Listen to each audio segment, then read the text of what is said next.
Hello friends, आपका स्वागत है इस वीडियो में जहां हम बात करेंगे मैट्रिक्स चेन मल्टीप्लिकेशन की प्रॉब्लम के सॉल्यूशन की डायनामिक प्रोग्रामिंग के थ्रू। ओके, तो ये पार्ट 3 है इस सीरीज़ का। जो सीरीज़ है मैट्रिक्स चेन मल्टीप्लिकेशन के वीडियोस की, इसके पहले एक वीडियो है पार्ट 2 जहां हमने डिस्कस किया है कि मैट्रिक्स चेन मल्टीप्लिकेशन का प्रॉब्लम स्टेटमेंट क्या है। ओके, हमारा फोकस इस सीरीज़ में रहेगा कि हम फाइंड करें कि जब हमारे पास n मैट्रिसेस का चेन अवेलेबल होता है तो minimum number of operations multiplication के कितने मिनिमम नंबर ऑफ ऑपरेशंस लगेंगे इसमें। ओके, तो ये पार्ट 2 है। यदि आपने इस वीडियो को नहीं देखा है तो इस वीडियो को पहले देख लीजिए, उसका डिस्क्रिप्शन में आपको लिंक मिल जाएगा और ऊपर राइट हैंड साइड पर भी आपको लिंक मिल जाएगा इस वीडियो का।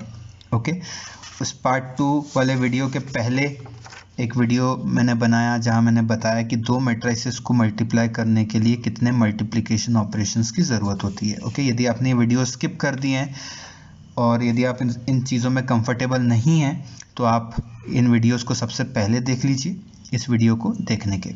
ओके, तो इस वीडियो में हम बात करेंगे कि डायनामिक प्रोग्रामिंग से कैसे इस प्रॉब्लम का सॉल्यूशन निकाला जा सकता है। ओके, तो डायनामिक प्रोग्रामिंग क्या है उसको समझने से पहले हम अपने एग्जांपल को ले लेते हैं। मान लेते हैं हमारे पास 4 मैट्रिसेस हैं। ओके, और इसमें हमको minimum number of operations multiplication के कितने लगेंगे उसको फाइंड करना है। ओके, तो यदि आप देखो कि इसको मल्टीप्लाई करने के कितने तरीके, एक तरीका तो ये हुआ कि हमने a1 को बाहर रख दिया, a2, a3, a4 को मल्टीप्लाई कर रहे हैं। दूसरा तरीका ये हुआ कि a1 और a2 को मल्टीप्लाई किया, a3 और a4 को मल्टीप्लाई किया। ओके, और तीसरा तरीका क्या होगा कि हमने a1, a2, a3 को मल्टीप्लाई किया। ओके, और फिर a4 को मल्टीप्लाई किया। एक बात ध्यान रखिए कि यहाँ हम मैट्रिसेस को एक्चुअल में मल्टीप्लाई नहीं कर रहे हैं, हमें तो नंबर ऑफ मल्टीप्लिकेशन ऑपरेशंस को काउंट करना है। ओके, और जितनी पॉसिबल ऑर्डरिंग्स हैं मिनिमम नंबर किस में मिलता है उस मिनिमम नंबर को फाइंड करना है। ओके, तो यहाँ कोई एक्चुअल मैट्रिक्स मल्टीप्लिकेशन नहीं परफॉर्म हो रहा। ओके, तो यदि हम यहाँ से शुरुआत करेंगे तो 3 तरीके हैं। ओके, और यदि अब हम इसको देखें तो यहाँ से हमारे पास 2 तरीके निकलेंगे कि या तो हम a2 को अलग रख करके a3, a4 को मल्टीप्लाई कर दें, या फिर हम a2, a3 को मल्टीप्लाई करें और फिर बाद में a4 से कर दें। ओके, यदि हम इसको देखें तो यहाँ पर हम a1 को अलग रख के a2 और a3 को मल्टीप्लाई करें, या फिर हम a1 और a2 को मल्टीप्लाई करें और a3 को बाहर रख दें। ओके, अगर आप इस ट्री को देखो और आप एक चीज़ तो निकाल सकते हो कि जब 2 मैट्रिसेस हमारे पास हैं, ओके, तो जैसे यहाँ पर 2 मैट्रिसेस है तो ये एक बेसिक कंडीशन है कि यहाँ पर कितने मल्टीप्लिकेशन ऑपरेशंस लगने वाले ये हम आसानी से निकाल सकते हैं। ओके, और जब आप यहाँ के मल्टीप्लिकेशन ऑपरेशंस निकाल दोगे, फॉर एग्जांपल इस केस में नंबर ऑफ मल्टीप्लिकेशन ऑपरेशंस आ रहे हैं a और इस केस में नंबर ऑफ मल्टीप्लिकेशन ऑपरेशंस आ रहे हैं b।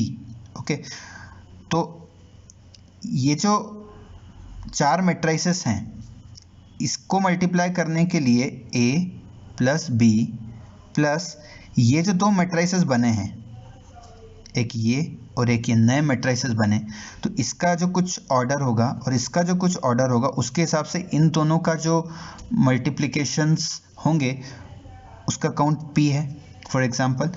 तो a1, a2, a3, a4 इन चारों को यदि इस तरीके से मल्टीप्लाई करें कि पहले a1, a2 को किया फिर a3, a4 को किया, तो जो नंबर ऑफ मल्टीप्लिकेशन ऑपरेशंस लगेंगे वो a plus b plus p होंगे। ओके, a यहाँ से आया, b यहाँ से आया और p कहाँ से आया, जब हमने a1, a2 को मल्टीप्लाई कर दिया तो एक नया मैट्रिक्स बन गया फॉर एग्जांपल m1, और a3, a4 को किया तो एक नया मैट्रिक्स बन गया m2। तो m1 का ऑर्डर आप निकाल सकते हो, m2 का ऑर्डर आप निकाल सकते हो, तो इन दोनों को मल्टीप्लाई करने के लिए जो ऑपरेशंस लगे वो p, तो ये टोटल नंबर ऑफ ऑपरेशंस है। ओके, तो यहाँ पर 3 पॉसिबिलिटीज़ हैं 1, 2, 3। तो हमें यहाँ पर करना क्या है, मिनिमम निकालना है। ओके, कि इस तरीके से करें या इस तरीके से करें या इस तरीके से करें तो किसमें मिनिमम नंबर ऑफ ऑपरेशंस आ रहे हैं। ओके, अब यदि आप देखो इस स्ट्रक्चर को, तो ये 4 मैट्रिसेस के लिए ये एक ट्री नुमा स्ट्रक्चर बन गया। यदि 5 मैट्रिसेस होंगे, 6 मैट्रिसेस होंगे तो और गहरा ट्री बनेगा। ओके, यदि आप देखो कि यहाँ पर A3 A4, okay, A3 A4, ये जो प्रॉब्लम है 2 मैट्रिसेस को मल्टीप्लाई करने की, ये एक बार आ रही है। ओके, A3 A4 ये प्रॉब्लम एक बार आ रही है और कहीं दिख रही है क्या? यहाँ दिख रही है। ओके, यहाँ पर दिख रही है, तो ये 2 बार आई। ओके, A1 A2 यहाँ पर आई और यहाँ पर आई, ये भी प्रॉब्लम 2 बार आई है। ओके, A2 A3 ये यहाँ पर है, A2 A3। Okay, A2 A3 ये प्रॉब्लम भी 2 बार आई है। ओके, तो यदि आप देखो कि ये छोटी छोटी प्रॉब्लम्स हैं जिनको हम बोलते हैं सब प्रॉब्लम्स। ओके, ये हमारी बड़ी प्रॉब्लम है, बिग प्रॉब्लम है, जो कि कई सारी सब प्रॉब्लम से मिलकर बनी हुई है। ठीक है, एक ये सब प्रॉब्लम है। ओके, ये फर्दर स्प्लिट हुई इन सब प्रॉब्लम्स में, और ये जो सब प्रॉब्लम है ये फर्दर स्प्लिट नहीं होगी। क्यों? क्योंकि इसका आंसर, इसका सॉल्यूशन आसानी से हम निकाल सकते हैं। ओके, तो ये जो सब प्रॉब्लम है ये फर्दर स्प्लिट नहीं होगी।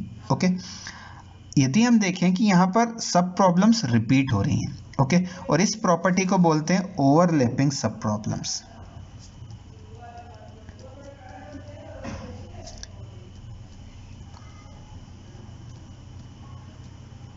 इस चीज को बोलते हैं ओवरलैपिंग सब प्रॉब्लम्स। ओके, यदि हम एक प्रोग्राम लिखें और इस तरीके से हर पॉसिबिलिटी को चेक करते जाएं, ओके, तो हम क्या देखेंगे कि हम A2 A3 को यहाँ पर भी सॉल्व कर रहे हैं और A2 A3 को यहाँ पर भी सॉल्व कर रहे हैं। ठीक है, ओवरलैपिंग सब प्रॉब्लम्स हैं।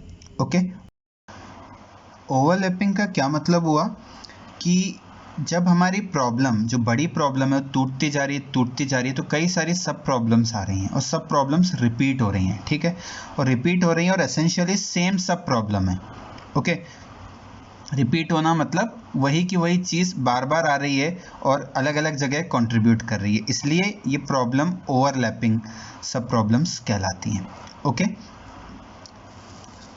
तो इस प्रॉब्लम स्टेटमेंट को यदि हम एनालाइज करें तो यहाँ पर ये वाली प्रॉपर्टी या ये वाली प्रॉब्लम होल्ड करती है। तो यदि हम एक बेसिक अप्रोच को इम्प्लीमेंट करने जाएं, हम यहाँ से शुरू करें और हर पॉसिबिलिटी को एक्सप्लोर करते रहें, तो जब हमारे पास खूब सारे मैट्रिसेस होंगे तो ये ट्री काफ़ी गहरा हो जाएगा और हम हर एक सब प्रॉब्लम को सॉल्व करते रह जाएंगे।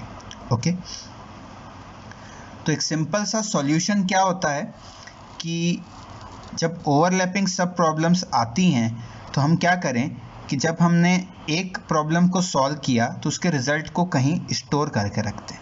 ओके, इसके रिज़ल्ट को स्टोर कर दिया ताकि नेक्स्ट टाइम जब A2 A3 के कंप्यूटेशन की बारी आएगी तो हमें कोई ऑपरेशन एक्स्ट्रा परफॉर्म नहीं करना, हम डायरेक्टली लुकअप कर लेंगे। ओके, लुकअप करके इसका रिज़ल्ट यूज़ कर लेंगे। Okay, so this lookup technique, जो लुकअप टेक्निक की मैं बात कर रहा हूँ, इसको बोलते हैं मेमोइजेशन। इसको क्या बोलते हैं? मेमोइजेशन। ओके, मतलब ये कि जब ओवरलैपिंग सब प्रॉब्लम्स हमारे प्रॉब्लम में होती हैं तो हम क्या करें कि एक को सॉल्व कर लिया और उसका रिजल्ट स्टोर कर दिया ताकि बाद में जब यहाँ पर ज़रूरत हो रही है तो सिंपली क्या कर लिया जाए, लुकअप कर लिया जाए। ठीक है, तो यहाँ पर एक बार हमने क्या करा, सॉल्व कर लिया। ओके, सॉल्व वंस, और जब नेक्स्ट टाइम ज़रूरत पड़ी तो हमने लुकअप कर लिया। और इस लुकअप टेक्निक को आई मीन मेमोराइजेशन मतलब मेमोरी में रख लिया, ओके। और इससे होगा क्या कि हमको बार बार कंप्यूटेशन नहीं करना पड़ेगा और हमारा टाइम कम खर्च होगा, ओके। तो एक तो ये प्रॉपर्टी है। दूसरी प्रॉपर्टी यदि हम देखें तो हम क्या कर रहे हैं कि इस प्रॉब्लम को सॉल्व करने के लिए ये पॉसिबिलिटीज कंसिडर करी, ओके। और जब हम इसको सॉल्व कर रहे हैं तो इसके लिए भी हम एक ऑप्टिमल सॉल्यूशन ही सर्च कर रहे हैं। हमें इसका ऑप्टिमल सॉल्यूशन तो चाहिए, लेकिन जो इसकी सब प्रॉब्लम्स हैं, हर सब प्रॉब्लम का हम एक ऑप्टिमल सॉल्यूशन ही सर्च कर रहे हैं, ओके। ऐसा क्यों? क्योंकि इसको ऑप्टिमल बनाना है तो अगर हम इस टेक्निक को लगाते हैं, ओके, तो यहाँ पर जो रिजल्टेंट मैट्रिक्स बनेगा वो तो सेम बनेगा, ओके। कोई भी एक मैट्रिक्स बना M, वो मैट्रिक्स तो क्या होगा, सेम बनेगा, ओके। उसका ऑर्डर भी सेम रहेगा, लेकिन डिफरेंस कहाँ आएगा, नंबर ऑफ मल्टीप्लिकेशन ऑपरेशंस में, ओके।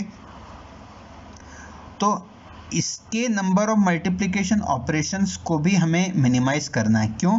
क्योंकि ये मैट्रिक्स तो सेम बनेगा।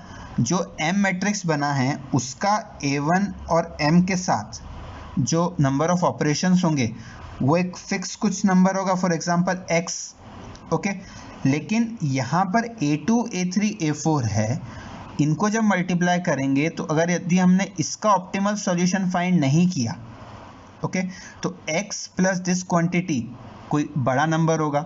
यदि हम इसका भी मिनिमम फाइंड कर लें तो x plus this quantity overall में एक मिनिमम क्वांटिटी हो जाएगी, ओके। तो मतलब ये हुआ कि जो प्रॉब्लम हम सॉल्व कर रहे हैं उसके ऑप्टिमल सॉल्यूशन को यदि बनाना है तो जो सब प्रॉब्लम्स हैं उनके भी ऑप्टिमल सॉल्यूशंस ही हमको फाइंड करना पड़ेंगे, ओके। तो इस प्रॉपर्टी को बोलते हैं ऑप्टिमल सब स्ट्रक्चर, ऑप्टिमल सब स्ट्रक्चर। ये प्रॉपर्टी भी इस प्रॉब्लम स्टेटमेंट में हमको दिख रही है कि हमें जो ऑप्टिमल सॉल्यूशन बनाना है उसके लिए हमें हर सब प्रॉब्लम का ऑप्टिमल सॉल्यूशन ही फाइंड करना है, क्योंकि उनके ऑप्टिमल सॉल्यूशंस ही मिल करके इसका ऑप्टिमल सॉल्यूशन बनाएंगे। और इस प्रॉपर्टी को बोला जाता है ऑप्टिमल सब स्ट्रक्चर, ओके। दोनों ये प्रॉपर्टीज इस प्रॉब्लम में होल्ड कर रही है, ठीक है। और एक डायनामिक प्रोग्रामिंग की कैंडिडेट प्रॉब्लम जो होती है, ओके, डायनामिक प्रोग्रामिंग की जो कैंडिडेट प्रॉब्लम है उसके अंदर must have these two properties, okay. Dynamic programming जो टेक्निक है उसकी जो कैंडिडेट प्रॉब्लम होती है उसके अंदर ये दो प्रॉपर्टीज होनी चाहिए, और इस प्रॉब्लम स्टेटमेंट में ये दो प्रॉपर्टीज होल्ड करती है, ओके। इसलिए इसको डायनामिक प्रोग्रामिंग टेक्निक से सॉल्व कर सकते हैं जो हमें ऑप्टिमल सॉल्यूशन देगी, ओके। तो दोस्तों इस वीडियो के लिए इतना ही, ओके।